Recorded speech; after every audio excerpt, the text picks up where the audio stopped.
In the memory of millions, Errol Flynn is the embodiment of a golden generation of Hollywood, an actor always remembered for his swashbuckling heroic roles. His image as a dashing, debonair playboy became an icon. However, that on-screen charm was merely a facade covering a tumultuous life. Here, we will pull back the curtain to reveal the demons that haunted his life, exposing a raw and heartbreaking truth. The on-screen hero was a man destroyed by himself. Errol Flynn, the on-screen swashbuckler. The 20th century has perhaps never produced a star with the natural charm and magnetism of Errol Flynn. From his very first breakout roles, he quickly defined a film genre of his own, the swashbuckler film. With a sword in his hand, he wasn't just an actor. He was an icon of adventure gallantry and vibrant vitality. In the classic film Captain Blood, 1935, he transformed into an unjustly convicted doctor who becomes a pirate conquering the screen with his masterful swordplay and a defiant smile. In The Adventures of Robin Hood, 1938, he created a brand new Robin Hood, not just a hero fighting against tyranny, but also a talented, dashing romantic with sword fights on a bridge and archery scenes that became cinematic history. Flynn's public image was meticulously crafted and seemed almost perfect. The media portrayed him as a bohemian, a man who loved to travel, party, and live a real-life adventure story no less thrilling than his films. He owned a yacht named Zaka, and often hosted lavish parties with free-flowing liquor and famous guests. His charm seemed boundless, attracting countless women and earning the admiration of men. He was the embodiment of freedom, a man living the life everyone dreamed of. However, that very glamour concealed a raw and heartbreaking truth. When the studio lights went out, Errol Flynn was no longer the brave Robin Hood or the resolute Captain Blood. He returned to his true self, a man filled with instability, loneliness, and haunted by addiction and self-destruction. This was the cruel contrast between the hero the public adored and a man struggling with his own personal darkness, the hidden personal demons. The biggest ghost in Flynn's life was addiction, a disease that gradually eroded his body and mind. Hollywood's extravagant lifestyle only fueled his dependence on alcohol and drugs. Initially, it was just endless parties on his famous yacht, the Zaka, where champagne flowed like water, and the fun never stopped. But gradually, drinking became an indispensable need, a way to cope with the pressure of fame, inner emptiness, and chronic pain. His constant drunkenness began to seriously deteriorate his health, evidenced by his haggard, trembling appearance in his final years. The effects of alcohol were not limited to his health. They also directly impacted his acting career. The instances of him forgetting his lines, being late, or being unable to focus on set became more frequent, frustrating directors and colleagues. The phrase, "to be in like Flynn," initially meant an irresistible charm, but later it took on a more negative connotation associated with his debauched and foolishly reckless lifestyle. In his autobiography, My Wicked, Wicked Ways, he brazenly but bitterly admitted to using these substances as a way to ease the pain. There are chilling anecdotes that he even used cocaine to enhance his virility. These substances ravaged his body, leading to cardiovascular problems, liver disease, and other illnesses. This self-destruction wasn't intentional recklessness, but the result of desperation of a soul unable to find peace. Stuart Granger, a famous actor of the same era, once commented, "He was a bit of a vicious devil, but he did everything with such charm and mischievousness that he was always forgiven." This shows the complexity of Flynn's character, where his charm masked a frightening dark side. While on screen, he was always a protector of justice. In real life, Flynn was a rebel who constantly ran into trouble with the law. The most shocking case occurred in 1942 when he was accused of statutory rape of two underage girls, Betty Hansen and Peggy Satterlee. The case became a sensational scandal exploited by the media across the U.S. The Hollywood courtroom turned into a massive theater where the public eagerly followed the dramatic testimonies. Although he was ultimately acquitted after a 21-day trial with cunning defense arguments from his legal team, the lawsuit permanently tarnished his dashing rogue image. It revealed a darker aspect of Flynn's personality, the exploitation of power and fame to satisfy himself, regardless of ethical standards. Despite being acquitted, the public mockingly called him In-and-Out Flynn. This incident was not just a stain on his career, but also a heavy blow to his psyche, pushing him deeper into his excessive lifestyle. He felt betrayed and misunderstood, which further fueled his self-destruction.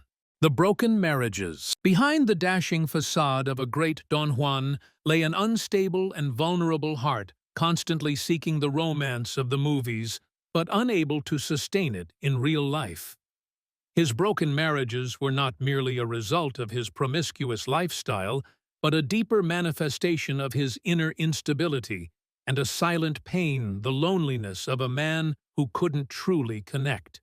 His first marriage to French actress Lily Demita was not a romantic love story, but a relentless battle of two massive egos. Demita was just as hot-tempered, impulsive, and wild as Flynn. Their married life was a series of arguments, blind jealousy, and retaliatory affairs.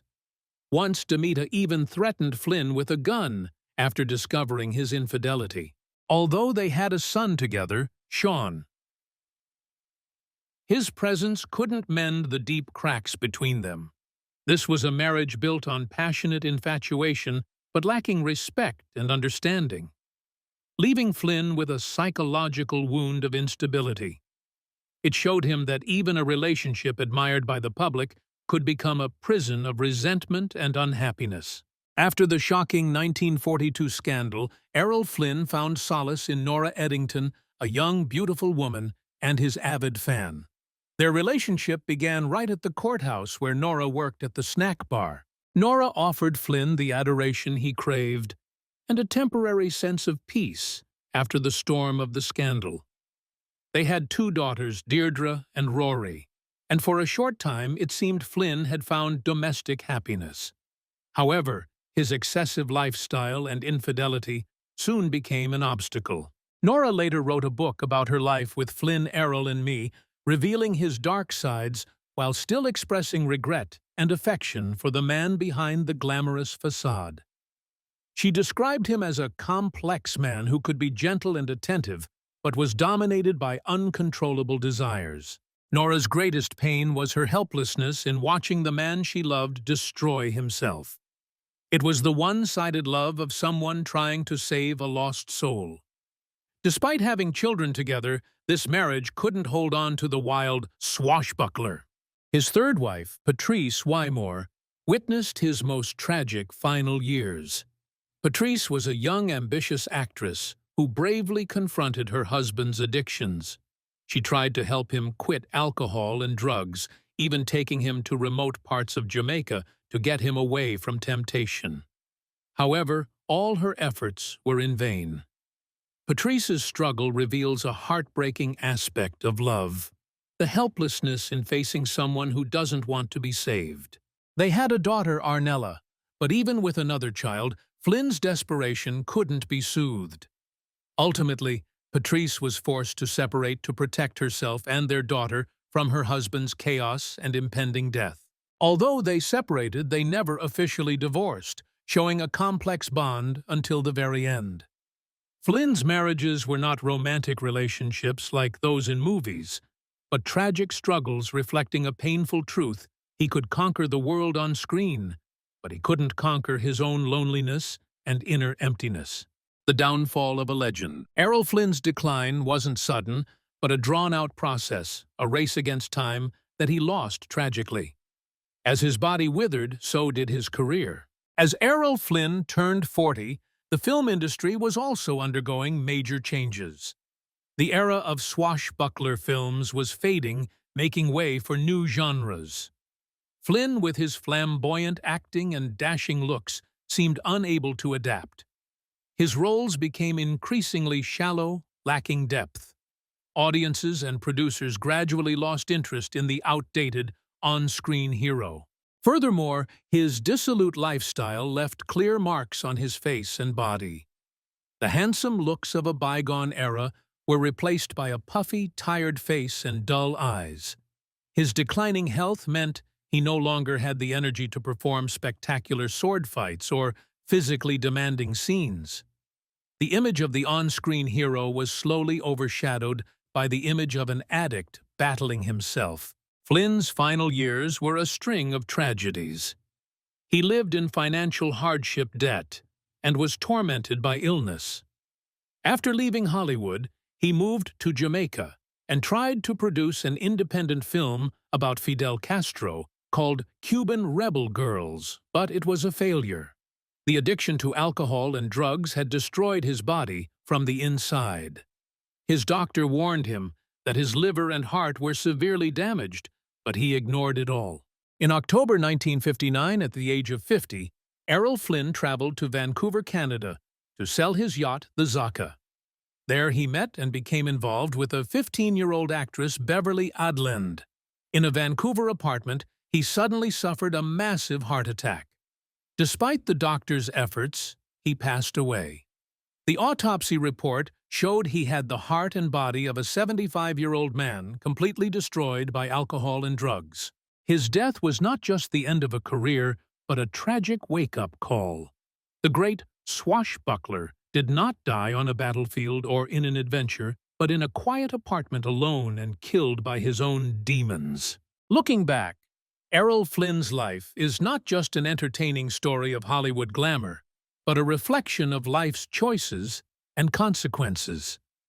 At an age where we have experienced many of life's ups and downs, we might see in Flynn not only a deadly charm, but also the profound loneliness of a man who couldn't find a peaceful harbor. Is it true that the more we try to run away from ourselves, the more lost we become? Is it true that our glorious roles on the stage of life make us forget our true nature? Flynn lived a life that was excessively reckless, excessively self-destructive, but behind it was a lost soul, a man who always craved to be loved and understood, but pushed everyone away. His story is a profound reminder that external glamour is fleeting, while true value lies in inner peace and contentment in our final years. Dear viewers, if you could go back in time and give Errol Flynn one piece of advice, what would you say to him? Please share your thoughts and reflections on his life in the comments below. And if you love stories about cinematic legends, follow our channel so you don't miss our upcoming posts.